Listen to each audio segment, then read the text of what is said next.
Bismillahirrahmanirrahim.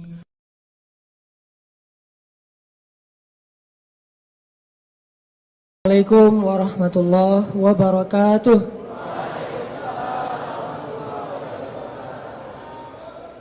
Alhamdulillahirabbil alamin. Alhamdulillahilladzi anzala as-sakinata fi qulubil mu'minin liyazdadu imanan ma'a imanihim.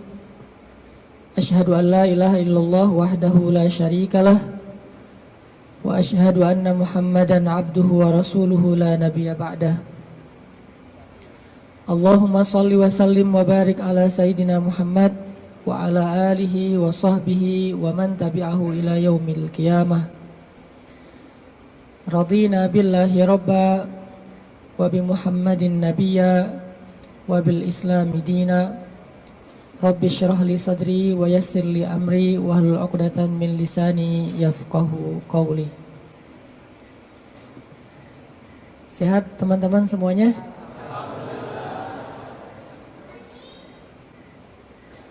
Kapan insyaallah? Akad maksudnya? Boleh saya tanya dulu, siapa yang baru nikah?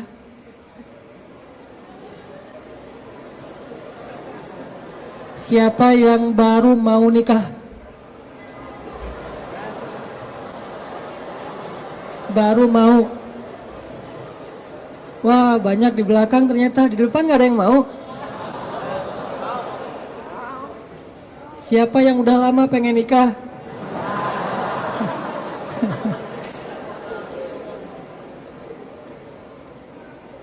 Kalau nikah tuh jangan kepengen ya. Langsung datang aja. Ditolak, datang lagi, ditolak, datang lagi. Kayak Julaibib. Pantang menyerah. Kita hari ini bahas apa? Jangan salah fokus. Fokusnya itu kalau di kamera yang otomatis itu adalah wajah ya. Jadi kan ada tuh kalau kita foto langsung nyari wajah. Kalau orangnya geser, fokusnya geser. Jadi dia nggak pernah gagal. Gak mungkin dia fokus ke wajah tiba-tiba ngambil sepatu gitu. Sepatunya pink misalnya. Gak mungkin kan? Artinya hari ini kita bahas tentang fokus dalam mencari cinta. Fokus dalam mencari cinta. Salah fokus dalam mencari cinta itu mungkin maksudnya adalah kalau kita mencari cinta itu mungkin buat mencari kesenangan dunia saja. Coba kita belajar mencari cinta itu untuk ngedapatin akhirat. Menurut saya itu lebih true love, lebih endless love. Kenapa? Karena cinta yang paling endless itu adalah cinta yang dibawa sampai ke akhirat. Jadi cinta di dunia dan di akhirat. Tapi sebelum kita menemukan cinta-cinta apapun dalam hidup kita, coba kita belajar ngedapetin cinta Allah Subhanahu wa ta'ala. Karena Allah lah yang pemilik segala cinta. Kalau Allah udah cinta kepada hambanya, maka Allah Subhanahu wa ta'ala akan menitipkan rasa cinta di dalam hati semua hambanya untuk orang yang dia cintai. Kalau Allah cinta sama kita, Allah akan titipkan rasa cinta kepada semua makhluk agar mencintai kita.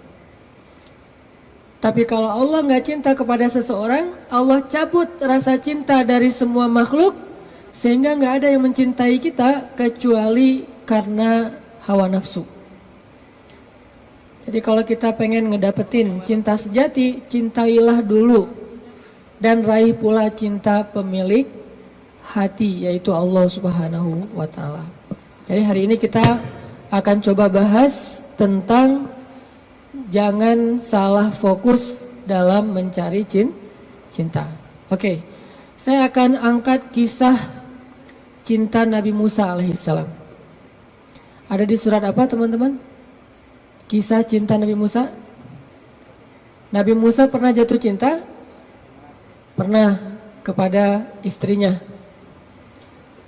Tahu nggak cerita Nabi Musa ketika pertama ketemu sama pasangannya, sama istrinya? Pernah baca kisah itu? Coba buka surat Al-Qasas, surat 28. Itu kisah cinta Nabi Musa alaihissalam. Surat Al-Qasas, surat Al-Qasas, surat 28 ayat 22. Coba buka aplikasi Al-Qurannya. Surat Al-Qasas, surat 28 ayat 22. Saya akan baca dari ayat 22 sampai ayat 28.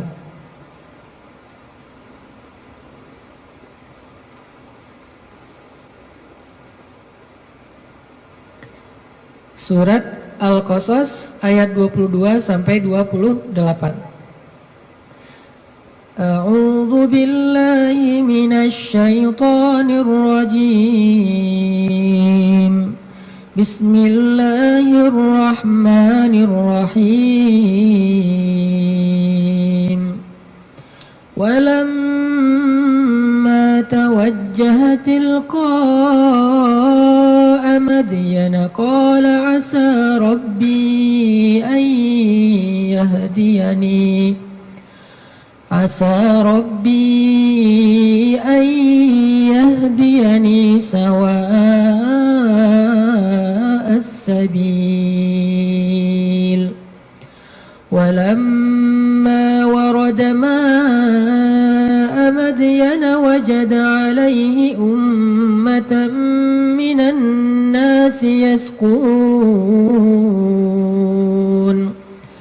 ووجد من دونهم امرأتين تذودان قال ما خطبكما قالتا لا نسقي حتى يصدر الرعاء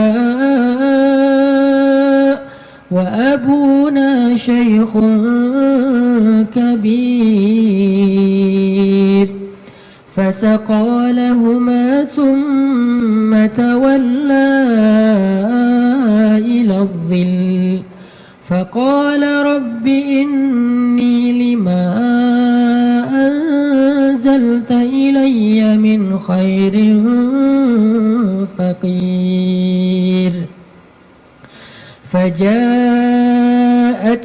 إحداهما تمشي على استحياء قالت إن أبي يدعوك ليجزيك أجر ما سقيت لنا فلما جاءه وقص عليه القصص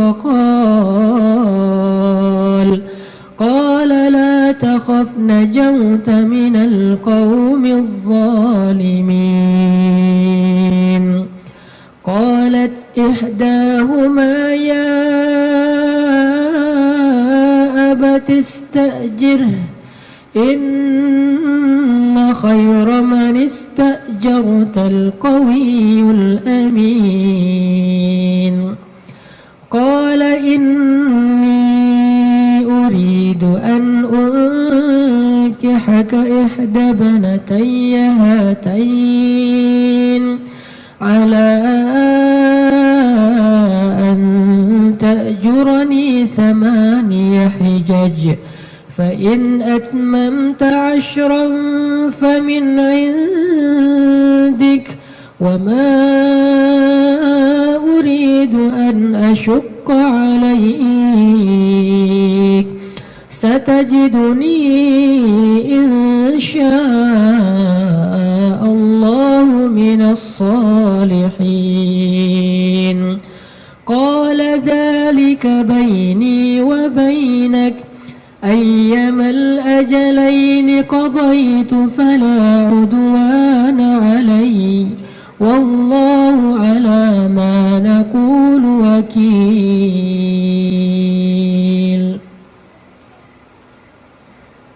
Dan ketika Musa menghadap ke arah negeri Madian, ia berdoa, semoga Tuhanku membimbingku ke jalan yang benar.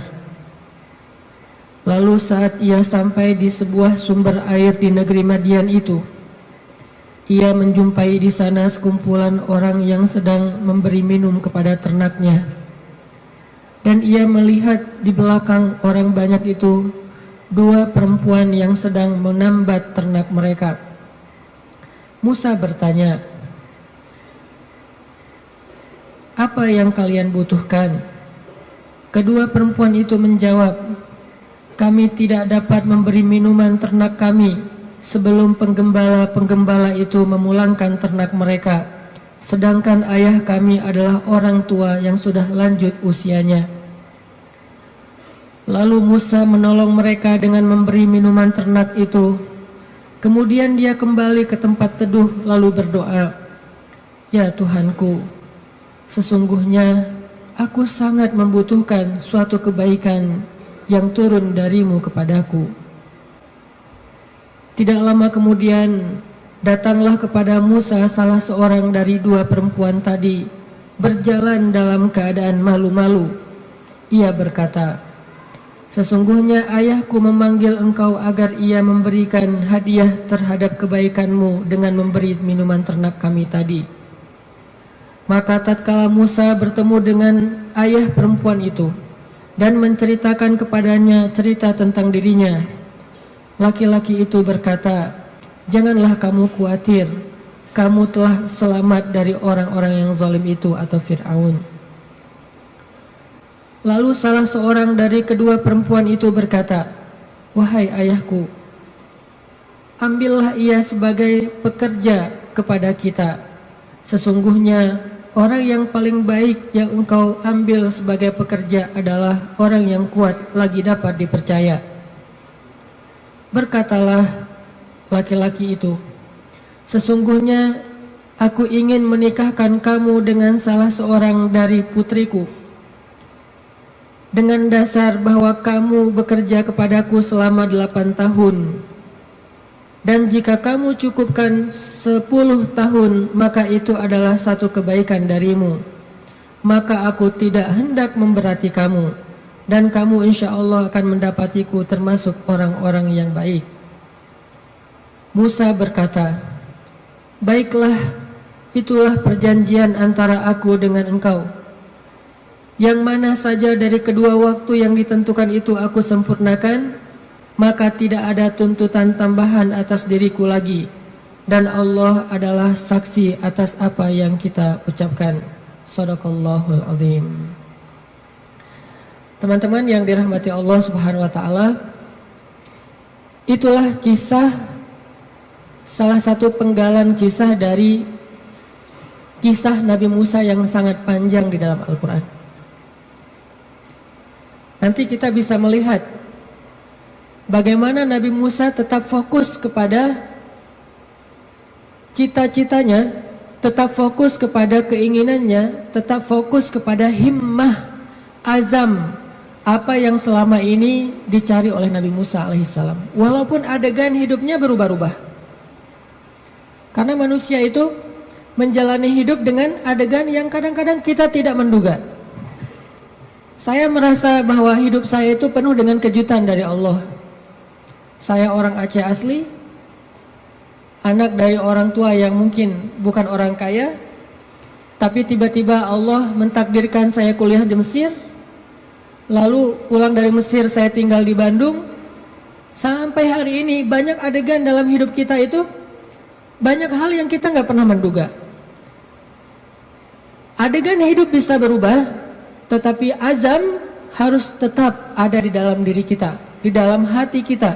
Sehingga adegan-adegan yang kita alami, apakah itu adegan sekolah, belajar, adegan menikah, adegan bekerja, adegan berteman, semua adegan dalam hidup kita itu harusnya menjadi sebuah potensi, kekuatan, dan penyemangat buat kita mendapatkan apa yang sudah terazam dalam hati kita. Gak boleh cita-cita kita itu berubah gara-gara adegan berubah. Nggak boleh harapan kita itu berubah gara-gara situasi berubah. Harusnya harapan kita itu kepada Allah Subhanahu wa Ta'ala tidak berubah sama sekali, walaupun hidup kita terus dinamis, berubah-ubah sesuai dengan kondisi, tetapi harapannya tetap sama. Kayak ibarat tadi orang pengen nikah, udah aja fokus nikah. Kalau dia bekerja, niatnya bekerja supaya bisa mempersiapkan mahar yang layak buat calon kekasih. Apa mahar yang layak? Minimal mah 1 miliar, 1 villa, ya, mobil Alphard. Setuju yang di belakang?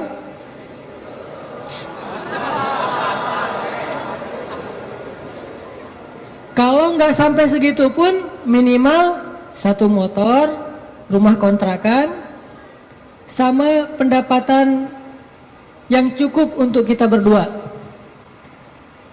Yang saya sebut dengan cukup, kadang-kadang cukup itu lebih baik daripada lebih loh. Benar nggak? Cukup lebih baik daripada lebih. Kalau kita lebih, kita akan beli piring 2, gelas 2, tempat tidur 2. Nggak seru kan? Justru karena cukup, kita beli piring 1, makan sepiring berdua. Gelas 1, minum segelas berdua. Jadi nggak ada cerita gelas papa, gelas mama. Yang ada adalah gelas kita. Kan suka ada tuh di rumah-rumah gelas papa, gelas mama kan ya. Beli di supermarket, ditulis jelas itu. Ini punya siapa, ini punya siapa, udah di tag masing-masing. Kalau mama salah ngambil gelas, gelas papa dipakai sama mama, nanti diminta tukar. Mah, itu gelasnya papa. Oh ya, maaf pak, salah, balik. Akhirnya mamanya minum kopi, papanya minum teh misalnya. Kebalik kan? Harusnya gelas itu 1 berdua. Tolong yang mau nikah ya, di rumah siapkan hanya 1 gelas. Sisanya dikotakin aja, kalau ada tamu baru dikeluarin. Yang kita pakai sehari-hari hanya 1 gelas. Itu cinta yang nyunnah. Karena Nabi minum hanya dari gelas yang bekas diminum oleh Aisyah. Kecuali kalau aku agak-agak susah ya. Kalau misalnya gelas, Nabi itu Aisyah minum, setelah selesai Aisyah minum, Nabi akan lihat mana bekas bibirnya Aisyah. Maka Nabi persis akan minum dari bekas bibirnya Aisyah. Masih mikir mau nikah? Kerja untuk mempersiapkan mahar yang layak, nafkah yang cukup. Sekolah untuk belajar bagaimana menjadi suami atau istri yang soleh-solihah. Jadi apapun adegannya, dia jadikan sebagai potensi, semangat, dan kebaikan untuk dia raih apa yang dia harapkan. Itulah Musa alaihissalam. Dia punya sebuah azam, dia punya sebuah cita-cita, ingin membebaskan Bani Israel dari perbudakannya Fir'aun, ingin melakukan revolusi di negeri Mesir, ingin mengajarkan kepada Bani Israel la ilaha illallah, ingin mengajarkan kepada Bani Israel agama Yahudi. Sehingga adegan dia menikah pun, dia mencari seorang perempuan yang bisa mendukung dakwahnya. Jadi dia bukan mencari seorang perempuan yang hanya dia senangi saja, bukan mencari seorang calon istri yang hanya ngeklik doang tuh di hatinya. Tapi dia mencari calon istri, selain ngeklik di hatinya, calon istri ini juga bisa melengkapi dia, menyempurnakan dia, dan menolong dia dalam segala urusan dakwah di jalan Allah Subhanahu wa Ta'ala. Ini namanya fokus. Jadi salah satu yang ditanya itu adalah, mungkin di antara CV yang perlu diketahui, siap nggak kalau ternyata suaminya ini aktivis dakwah? Siap nggak kalau suaminya ini misalnya harus aktif berdakwah, kadang-kadang berkorban dengan harta keluarga untuk kepentingan dakwah? Seperti Rasulullah SAW berdakwah didukung oleh Khadijah. Sungguh kalau tidak ada Khadijah, kayaknya dakwah Nabi itu juga bakalan banyak sekali masalah. Untung Allah Subhanahu wa Ta'ala memberikan pendukung pertama buat Rasulullah, justru yang berasal dari rumahnya sendiri, kekasih sejatinya Rasulullah, yaitu Khadijah. Sehingga ketika Nabi berdakwah, yang mendukung dakwahnya Nabi itu justru Khadijah. Bayangin kalau Nabi berdakwah, justru yang memusuhi dakwah Nabi adalah istrinya sendiri, itu berat banget. Kayak Nabi Lut dan Nabi Nuh alaihissalam. Itu yang paling berat. Makanya kalau kita tadi baca di dalam surat Al-Qasas, kisah dakwah, kisah cintanya Nabi Musa alaihissalam dimulai dari kalimat yang ada di ayat 22, Asa Rabbi ayyahdiyani sawa as-sabil. Semoga Tuhanku akan membimbingku ke jalan yang lurus. Artinya Nabi Musa itu berserah diri kepada Allah. Ya Allah, kalau engkau pertemukan saya kepada seorang calon istri saya, pertemukanlah dengan seorang perempuan yang membuat saya tetap di jalanmu. Kalau engkau memberi saya pekerjaan dan rezeki, berilah saya pekerjaan yang membuat saya tetap di jalanmu. Kalau engkau memberikan saya teman dan sahabat, berikanlah saya sahabat dan teman yang membuat saya tetap di jalanmu. Intinya sawa asbil, ihdinas siratal mustaqim. Itu fokusnya Nabi Musa. Gak pengen gara-gara cinta akhirnya keluar dari sawa as-sabil. Gara-gara perasaan akhirnya keluar dari siratal mustaqim. Ini fokusnya Nabi Musa. Cinta anugerah dari Allah, tapi jangan sampai anugerah itu menjauhkan kita justru dari pemberinya. Ini fokus Nabi Musa. Asa Rabbi ayyahdiyani sawa as-sabil. Jadi kalau saya nanti ketemu keluarga baru, mudah-mudahan keluarga itu keluarga yang bisa membantu saya untuk terus berada di sawa as-sabil. Kalau saya ketemu calon suami, mudah-mudahan suami itu yang membimbing saya. Waj'alna lil muttaqina imama, membimbing saya tetap di sawa as-sabil, di jalan yang Allah ridhoi. Ini fokus. Dan kalau kita fokus di sawa as-sabil, gak usah khawatir, Allah punya banyak rencana baik untuk kita. Wa yamkurun wa yamkurullah wallahu khairul makirin. Siapapun boleh punya rencana untuk menghalangi kita, tapi Allah adalah sebaik-baik pembuat rencana. Udah ikutin aja sawa as-sabil. Fokus di jalan yang lurus.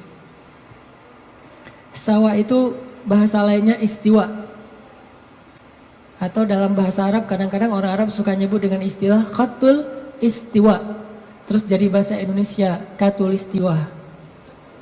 Itu bahasa Arab. Katulistiwa itu dari kalimat khatul istiwa. Khat artinya garis, istiwa artinya lurus, garis lurus.